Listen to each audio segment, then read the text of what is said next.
Hello everyone, in this video I'm going to share a step-by-step tutorial on how to enable notifications on Bolt account. So first you're going to go to the Bolt app.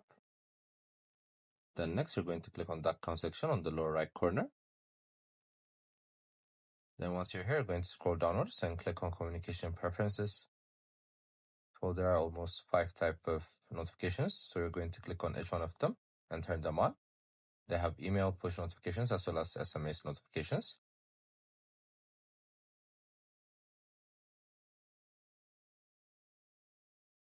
So each of them have their own notifications. And so this communication preferences start from promotions and tips to Bolt's products, to traveling, to partner offers, as well as to suggestions. So when you turn them on, you're going to receive notifications about this particular type of preferences. So that's how you do it. Make sure to also check our other videos. I hope you guys like this video. Subscribe for more, like for more, share for more. I hope to see you again. Goodbye.